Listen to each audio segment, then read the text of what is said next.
l'équipe du nouveau chancelier Olaf Scholz ne semble pas faire de l'Afrique sa priorité. Cette fois c'est fait. L'Allemagne a changé de dirigeant ce mercredi 8 décembre. Le social-démocrate Olaf Scholz a pris la place d'Angela Merkel à la chancellerie. C'est désormais un nouveau gouvernement qui va gérer le pays au niveau fédéral, 8 hommes et 8 femmes. Un gouvernement avec des membres de 3 partis, les sociaux-démocrates, les libéraux et les Verts.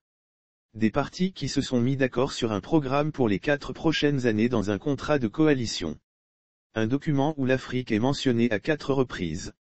C'est peu, quasiment 3 fois moins, comparé à l'accord précédent signé par ce qu'on a appelé la Grande Coalition entre les conservateurs et les sociaux-démocrates.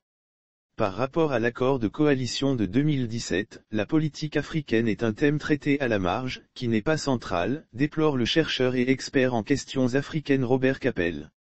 Au centre des préoccupations, il y a les questions de digitalisation, l'Europe et tout ce qui concerne l'Allemagne. Coopération avec l'Union africaine du côté de la nouvelle coalition, on insiste sur le fait que la part du PIB allemand consacrée à la coopération et au développement devrait rester identique. On rappelle aussi les ambitions écologiques du nouveau gouvernement, il veut soutenir et financer la lutte contre le réchauffement climatique en Afrique.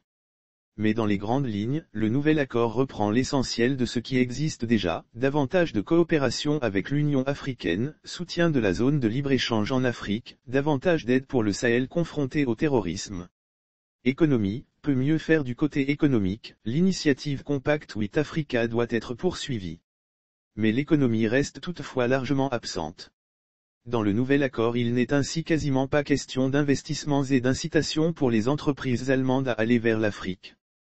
Une déception pour Christophe Canan JSC, coordonnateur de l'Association africaine des entreprises allemandes, la principale association patronale pour les échanges avec l'Afrique. Je pense qu'une coalition de progrès se doit de se mobiliser et de renforcer la relation avec l'Afrique, pour viser un réel partenariat stratégique avec le continent dans le cadre européen, estime-t-il.